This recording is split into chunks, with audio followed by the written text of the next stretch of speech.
નમસ્કાર દોસ્તો, સ્વાગત છે તમારું મારી ગુજરાતી સ્ટોરી ચેનલમાં. ભાવનગરના નેક નામદાર મહારાજા કૃષ્ણકુમારસિંહજી ગોહિલની વાર્તા. 1. અખંડ ભારત માટે પ્રથમ આહુતિ, ત્યાગની પરાકાષ્ઠા. ભારતની આઝાદીના એ દિવસો હતા. 1947માં દેશ આઝાદ થયો, પણ હજુ 562 જેટલા દેશી રજવાડાઓનું એકીકરણ બાકી હતું. સરદાર વલ્લભભાઈ પટેલ અખંડ ભારતના સ્વપ્નને સાકાર કરવા મથી રહ્યા હતા. તે સમયે ભાવનગરના રાજવી કૃષ્ણકુમારસિંહજીએ જે ઉદારતા બતાવી તે સુવર્ણ અક્ષરે લખાયેલી છે. અને આ ઘટનાનો પ્રારંભ 15 જાન્યુઆરી 1948ના રોજ, જ્યારે સરદાર પટેલ રજવાડાઓના વિલીનીકરણ માટે પ્રયત્નો કરી રહ્યા હતા, ત્યારે કૃષ્ણકુમારસિંહજીએ સૌપ્રથમ પહેલ કરી. તેમણે સરદાર પટેલને એક પત્ર લખ્યો અને પોતાનું સમૃદ્ધ રાજ્ય કોઈ પણ શરત વગર અર્પણ કરવાની તૈયારી બતાવી.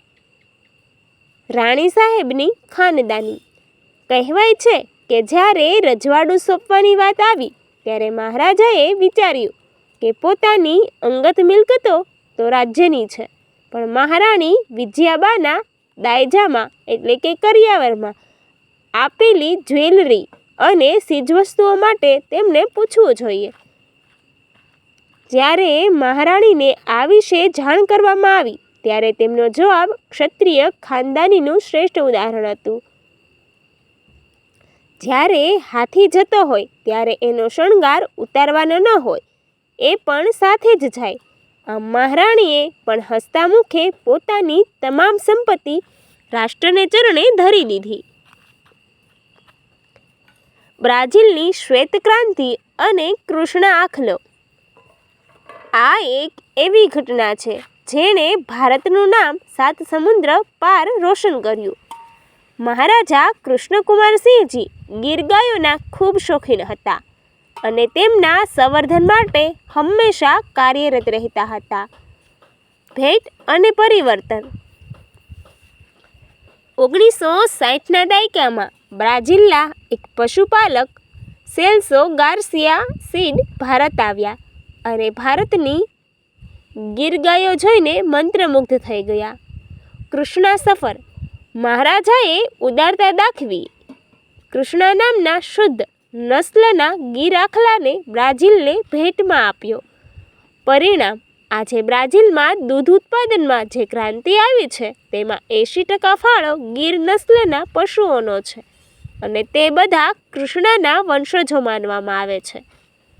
બ્રાઝિલ સરકારે મહારાજાના આ ઉપકાર બદલ તેમની યાદમાં ટપાલ ટિકિટ પણ બહાર પાડી છે. મદ્રાસના ગવર્નર તરીકે નિસ્વાર્થ સેવા. આઝાદી બાદ જ્યારે રજવાડાઓ વિલીન થયા, ત્યારે મહારાજા કૃષ્ણકુમારસિંહજીને મદ્રાસ એટલે કે હાલનું ચેન્નઈ ના ગવર્નર તરીકે નિમણૂક આપવામાં આવી.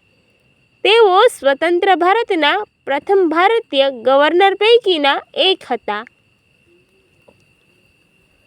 એવું કહેવાય છે કે જ્યારે તેને માસિક પગારની વાત કરવામાં આવી, ત્યારે તેમણે તે લેવાનો સાફ ઇનકાર કર્યો હતો. તેઓ માનતા હતા કે પ્રજાની સેવા એ ધર્મ છે, ધંધો નહીં. તેમણે માત્ર ₹1 ટોકન પગાર તરીકે સ્વીકારીને આખી ટર્મ દરમિયાન નિસ્વાર્થ ભાવે સેવા કરી હતી. ભાવનગરની પ્રજા અને બાપુ. ભાવનગરની પ્રજા માટે તેઓ માત્ર રાજા નહોતા, પણ એક બાપુ સમાન વડીલ હતા.